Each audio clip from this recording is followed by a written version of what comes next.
El aire en el antiguo estudio de música de la familia Ferraro olía a polvo, a barniz viejo y a desesperación. Aura Ferraro, 24 años, con el cabello negro recogido con descuido y las manos que parecían talladas para el teclado, no tocaba el piano desde hacía 3 semanas.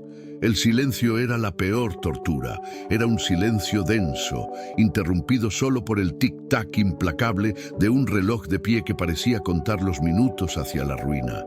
Su padre, Don Ezio, un maestro de capilla retirado, sostenía entre sus manos la última carta del marqués Valerio, un documento que no era solo una amenaza de desalojo, sino una sentencia de muerte para la memoria familiar. Valerio no quería la casa, quería la Biblioteca Musical Ferraro, una colección invaluable de manuscritos y primeras ediciones, el legado por el que su padre había dado la vida.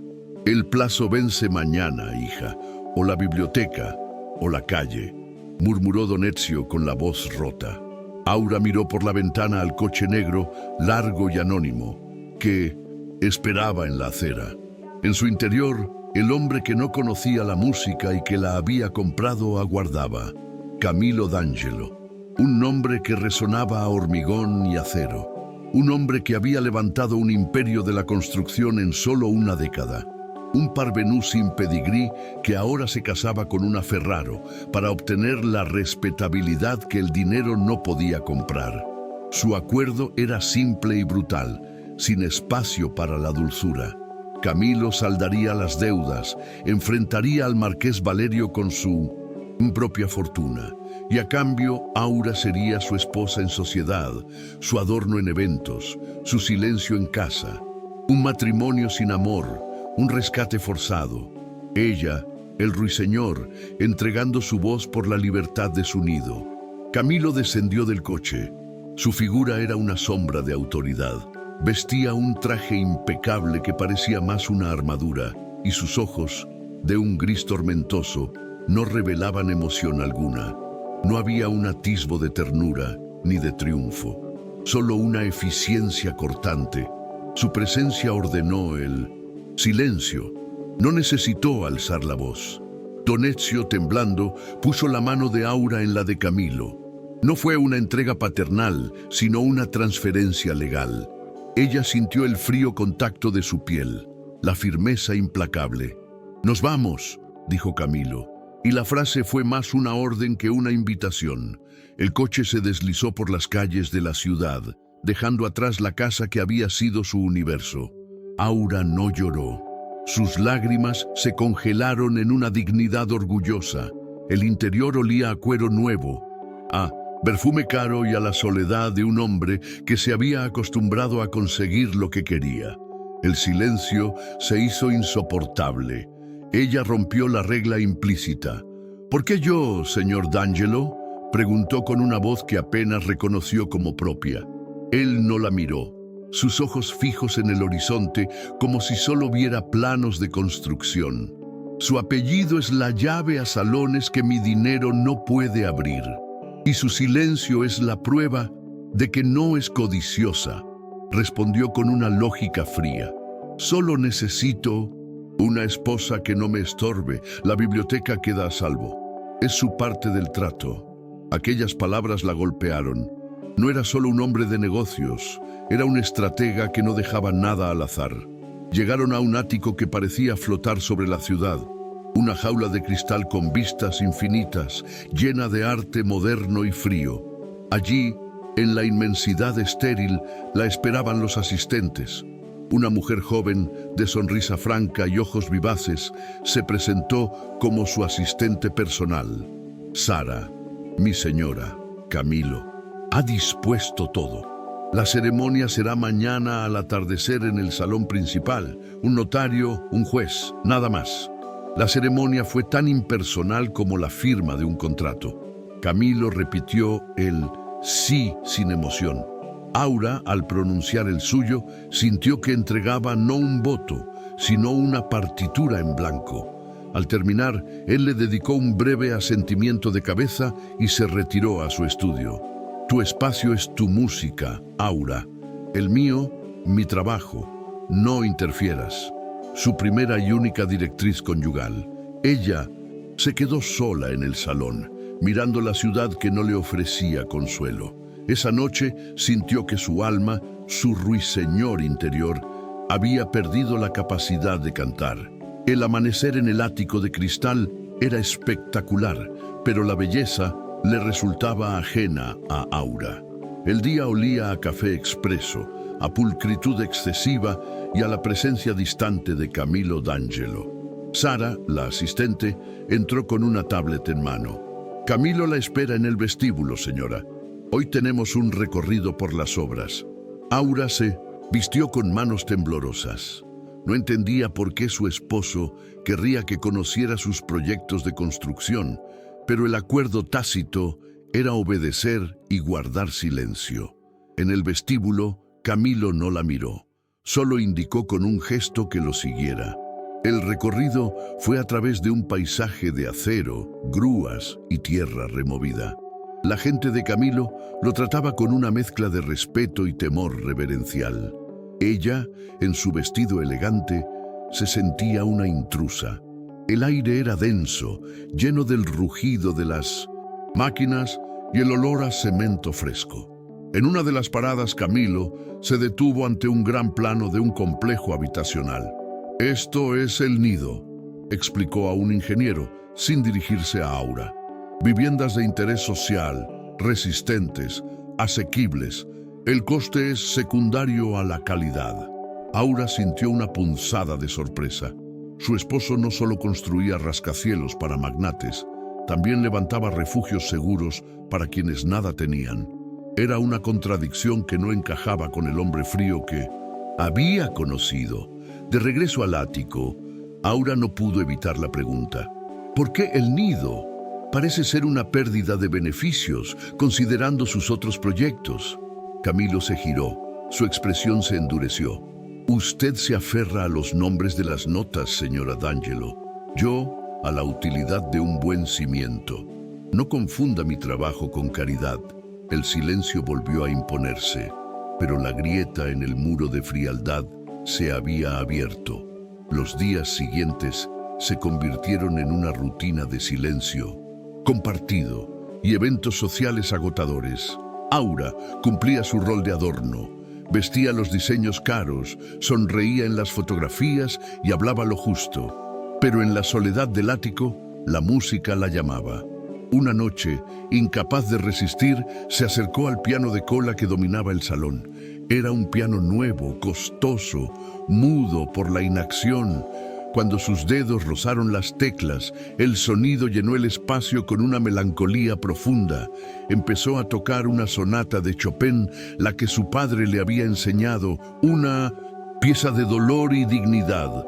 La música no era solo un arte, era su único lenguaje verdadero, su voz silenciada. No se dio cuenta de que la puerta del estudio de Camilo se había abierto. Él estaba de pie en el umbral, su silueta tallada contra la luz de la estancia. Su rostro, por primera vez, no era inescrutable. Había una sombra, un dolor antiguo que le borró la máscara de empresario. Aura detuvo la música, avergonzada de haber violado la regla del silencio. «Lo siento, Camilo. Debería haber preguntado». Él dio un paso hacia ella. «No te disculpes, Aura. Toca». Su voz era áspera, casi irreconocible. Ella obedeció y el piano volvió a llorar. Al terminar, Camilo se acercó al instrumento. Sus manos firmes rozaron la madera. «Mi madre», murmuró, con una respiración profunda. Ella tocaba, hasta el accidente. Fue la primera confesión, un susurro de historia que le permitió vislumbrar al hombre debajo de la armadura. «Mi padre era un obrero», continuó Camilo, su mirada perdida. «Murió en un derrumbe por negligencia. La constructora lo dejó sin nada, a él, a mi madre y a mí. Ella se hundió, pero me enseñó una cosa. Los cimientos son sagrados, y la música era su consuelo. Por eso construyo sin fallas. Y por eso, Aura, te compré a ti para salvar a tu padre». Sus palabras no buscaban piedad, sino comprensión. El marqués Valerio no solo quería tu biblioteca, quería las tierras adyacentes a tu casa para sus especulaciones. Si tu padre no cedía la biblioteca, Valerio arruinaría a Don Ezio y luego lo obligaría a vender el resto por miseria. Te saqué de un depredador para ponerte bajo mi protección. No es amor, es seguridad. Aura sintió que su perspectiva se invertía. El verdugo era en realidad el protector y su matrimonio un escudo. El miedo no se desvaneció, pero se transformó en una duda profunda. Ella no era solo una posesión, sino una pieza en el tablero de una guerra más grande contra la corrupción y la especulación de depredadores como Valerio. El marqués no solo la había amenazado a ella, usaba las deudas como cadenas para esclavizar a otros. Camilo se retiró de nuevo, dejando una estela de dolor. Pero el ruiseñor había encontrado una razón para cantar de nuevo, una razón que iba más allá de la belleza, la verdad.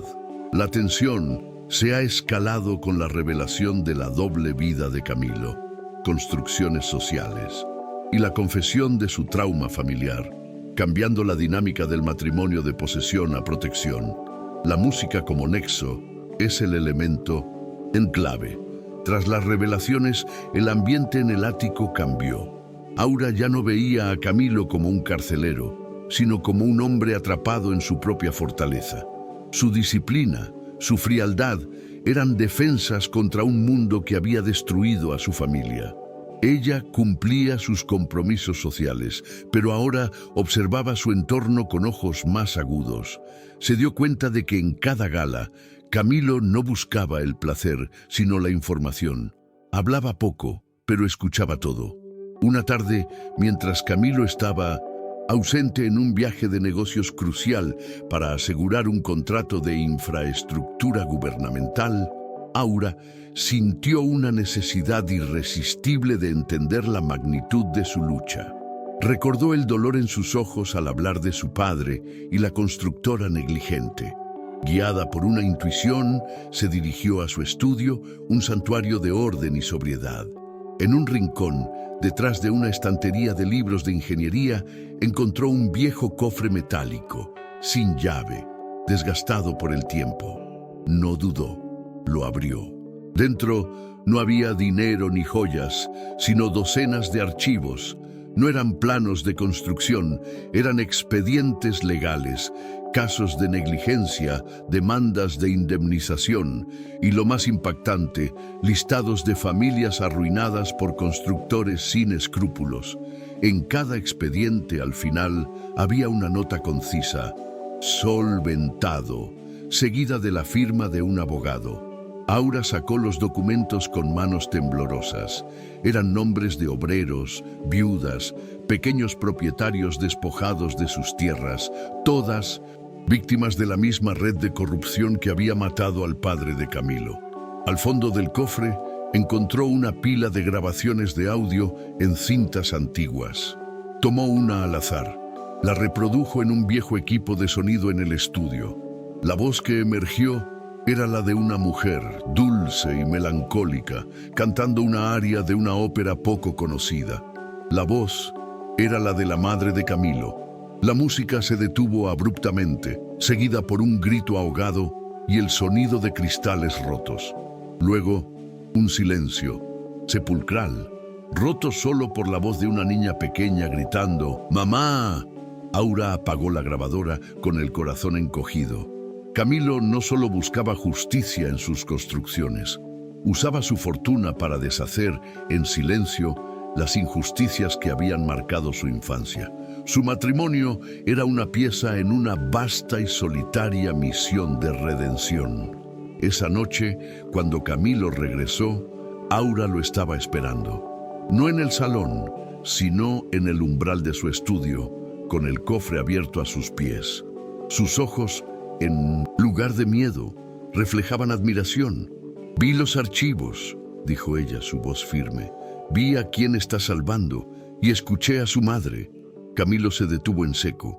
La máscara de hielo se resquebrajó. «Esos no son asuntos de tu incumbencia, Aura. Te prometí seguridad, no mi guerra. Pero es mi guerra también, Camilo, replicó ella, acercándose. El marqués Valerio no solo quería mi biblioteca, quiere la de los demás.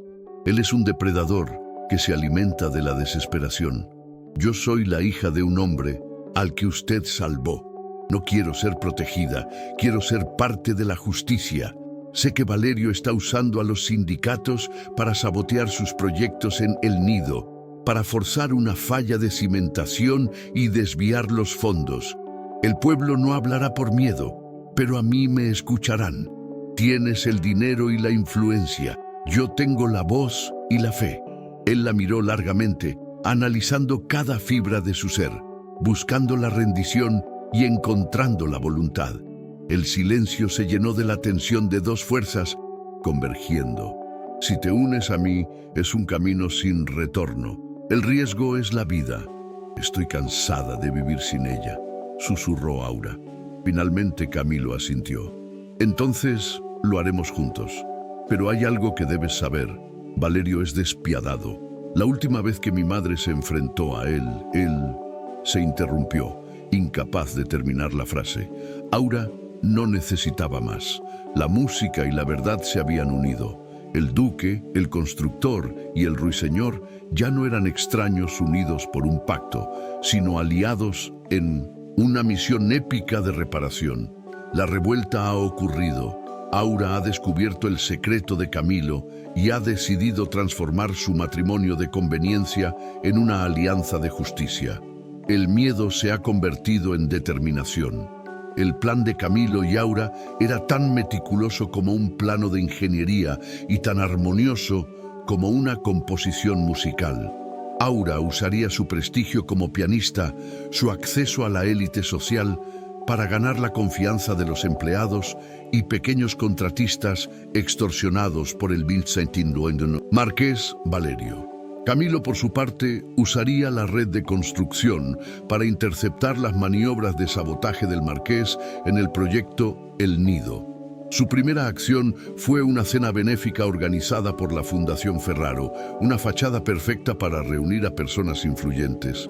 Aura no tocó el piano, en su lugar habló. Su voz, normalmente reservada para las notas, se elevó con una convicción que no le conocían. Habló de la dignidad en el trabajo y la ética en el patrimonio, lanzando dardos velados al marqués, que sonreía cínicamente desde una mesa cercana. Al final de la noche, se acercó a varios comerciantes y artesanos arruinados por las deudas con Valerio. Ella no les pidió testimonio. Les ofreció protección legal y la oportunidad de recuperar su nombre. Si Valerio les quitó la tierra, Camilo se la devolverá. Solo necesitamos que el silencio se rompa, susurró. Los días se sucedieron con una tensión palpable. Camilo y Aura trabajaban en tándem, una alianza forjada en acero y notas. El marqués, sintiendo que su red de miedo se desmoronaba, pasó al ataque directo. Una mañana, mientras Aura ensayaba en el ático, la noticia llegó en un frenético mensaje de Sara. Un incendio en la biblioteca familiar, señora. Valerio ha cumplido su amenaza. Aura sintió que el aire se le escapaba de los pulmones. La biblioteca, el alma de su padre, ardía. Era un golpe bajo, un intento de doblegarla a través del amor filial. Camilo la encontró destrozada en el salón. No hubo consuelo con palabras, sino con acción. Esto ya no es sobre deudas, Aura, es personal. Su rostro era una máscara de furia contenida. Valerio quiere que sientas la pérdida, como me la hizo sentir a mí, pero no lo logrará. La confrontación final tuvo lugar días después en el acto de colocación de la primera piedra de El Nido, un evento público con la presencia de la prensa y las autoridades. Camilo había convocado a todos los comerciantes y obreros rescatados de las garras de Valerio. Mientras Camilo pronunciaba su discurso sobre la solidez de la verdad y la construcción ética, el marqués irrumpió con un grupo de matones, intentando sembrar el caos y detener la ceremonia. «¡Detengan esta farsa!», gritó Valerio con la cara congestionada. Este hombre es un parvenú que compra su reputación con dinero robado. Su mujer es una arribista que vendió el apellido familiar. Antes de que Camilo pudiera reaccionar, Aura dio un paso adelante.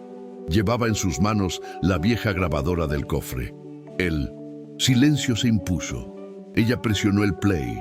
La voz de la madre de Camilo llenó el aire, cantando. Era dulce, pura.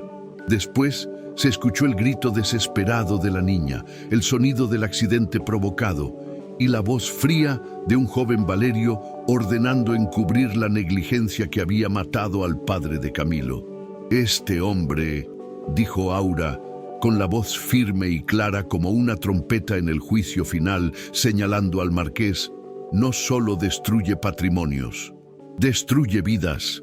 Él es el responsable de la muerte de la madre de mi esposo y de miles de pérdidas más. El fuego de la biblioteca fue su última advertencia, pero él subestimó la fuerza de la música y la memoria. El público se conmocionó, la prensa se abalanzó. Los obreros y comerciantes, envalentonados por el coraje de Aura, gritaron sus testimonios, señalando al marqués. Valerio intentó huir, pero los guardias de Camilo, discretamente colocados, lo interceptaron y lo entregaron a las autoridades. Cayó no por la fuerza bruta, sino por el peso de la verdad que había sido desenterrada. Los días que siguieron fueron de reconstrucción. La biblioteca Ferraro no se perdió por completo. Solo una parte de los manuscritos sufrió daños, que fueron restaurados con cuidado reverencial. Camilo y Aura se mudaron a una casa más pequeña, una con un jardín donde el sol entraba sin restricciones, lejos de la fría magnificencia del ático. Una tarde, mientras Aura tocaba una pieza alegre, Camilo entró y se sentó a su lado en el banco del piano. Sus manos, las que solo sabían de cálculos y cemento, se posaron con una ternura inédita sobre las suyas. «Le devolviste la voz, Aura», susurró. «No solo a mí, sino a todos los que él silenciaba». Ella se inclinó hacia él, apoyando su cabeza en su hombro. «Tú me diste los cimientos, Camilo. Yo solo puse la melodía». Él tomó una de sus manos y la besó. «Hay algo más. Sara me recordó que mi madre siempre quiso que su nieto se llamara Ezio si era niño, en honor al maestro de capilla que ella admiraba». Aura sintió un calor en el pecho que no era el fuego de la ira, sino el calor de la vida. Él deslizó su otra mano hacia su vientre, donde un secreto aún diminuto comenzaba a latir. «Nuestro hijo será el verdadero nido, Aura, construido con la verdad y la música». El sol se filtraba por las cortinas, bañando la habitación con una luz dorada. Ya no eran dos almas unidas por un pacto forzado, sino por una sinfonía de redención. El ruiseñor había encontrado su refugio y el constructor su melodía. El amor a veces no suena a violín, suena a un piano que vuelve a tocar tras un largo silencio.